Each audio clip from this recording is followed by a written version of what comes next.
NIM 20422053, kelas 4H, Program Studi Pendidikan Guru Madrasah Ibtidaiyah, Universitas Islam Negeri Sultan Taha Saifuddin Jambi. Di video ini saya akan menampilkan dan memaparkan biografi salah satu tokoh sejarah pahlawan di Jambi, yaitu Depati Parbo. Depati Parbo adalah seorang pahlawan Kerinci Jambi yang turut berjuang melawan penjajah Belanda. Namanya diabadikan menjadi nama jalan protokol yang menghubungkan kota Sungai Penuh dengan Kecamatan Danau Kerinci, Kabupaten Kerinci, Jambi. Lalu dipakai sebagai nama Bandara Perintis di Kerinci dan nama salah satu perguruan tinggi di Sungai Penuh. Selain itu, patung Depati Parbo bisa dijumpai di halaman kantor DPRD Kerinci dan di Simpang 3 Jalan R.E. Marta Dinata, Jalan Pancasila dan Jalan Depati Parbo di Kota Sungai Penuh. Berdiri gagah berani mengenakan baju adat Depati dan menghunus keris. Depati Parbo dilahirkan pada tahun 1839 di Desa Lolo Kecil, Kecamatan Bukit Karman, Kabupaten Kerinci, sekitar 45 menit dari Kota Sungai Penuh, tidak jauh dari Jalan Raya Jujun Lempur. Ia terlahir dengan nama Muhammad Kasib dan menuntut ilmu serta menghabiskan masa kecilnya di desa kelahirannya. Depati Parbo adalah gelar yang disandangnya ketika dewasa karena kecakapannya dalam pendidikan dan adat. Ayahnya bernama Bimbe, sedangkan ibunya bernama Kembang. Beberapa kajian mendapati bahwa nama sebenarnya Depati Parbo saat kecil adalah Ahmad Karib. Depati Parbo memiliki 3 orang saudara perempuan yang bernama Bimbe, Siti Makam, dan Liko. Dikabarkan bahwa Depati Parbo atau Karib sejak kecil memiliki berbagai keanehan, antara lain memiliki gigi geraham berwarna kehitaman. Oleh karena itu, masyarakat setempat memanggil Karib dengan sebutan Germon Besoy atau geraham besi. Sebagaimana di kampung lainnya di Kerinci, sebagai seorang remaja, Karib juga ikut senang belajar bela diri, silat, serta ilmu agama yang dilengkapi ilmu kebatinan.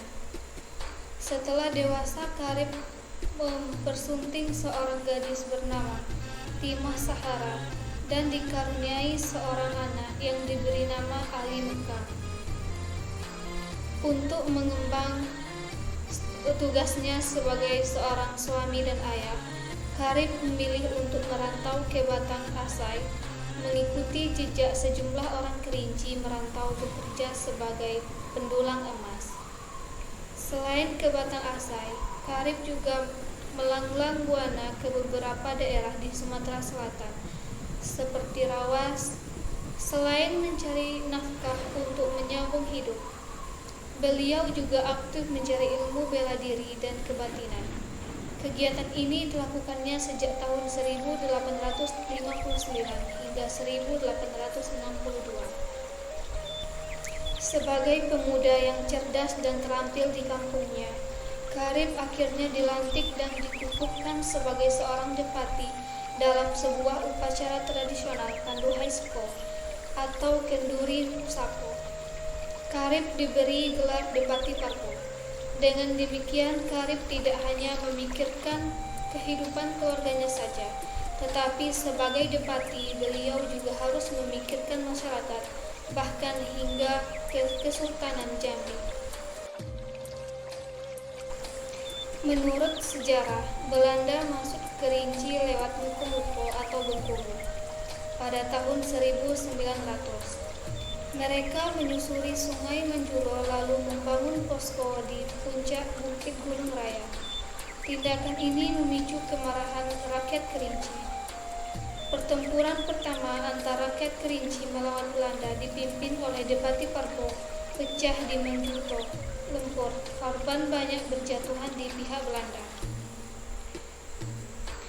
Beberapa kali berperang, akhirnya Belanda berhasil menguasai seluruh wilayah Kerinci pada tahun 1903. Untuk melemahkan perjuangan rakyat, Belanda menipu Depati Parbo dengan membujuknya untuk mengikuti perundingan. Nyatanya, beliau ditangkap lalu diasingkan selama 25 tahun ke Ternate, Maluku Utara. Pada tahun 1927, Depati Parbo dibawa pulang ke Kerinci atas permohonan depati-depati mengingat usianya sudah lanjut. Saat itu, pergolakan rakyat Kerinci ini melawan Belanda sudah padam sama sekali. Depati Parbo yang telah lanjut usia hidup menetap di kampung halamannya di Dusun Lolo Kecil. Meski Depati Parbo telah bebas dari hukuman, namun gerak-geriknya masih tetap diawasi dan dicurigai oleh pemerintah kolonial.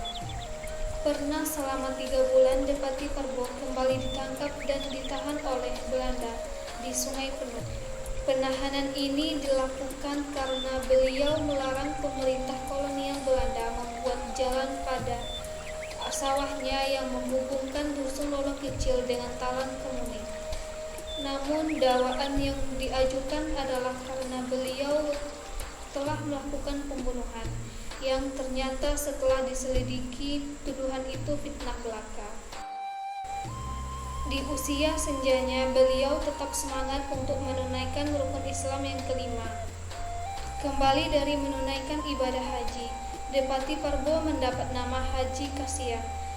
Saat menunaikan ibadah haji, beliau telah memasuki usia renta atau manula. Dan karena sudah tua, aktivitas beliau hanyalah melaksanakan ibadah.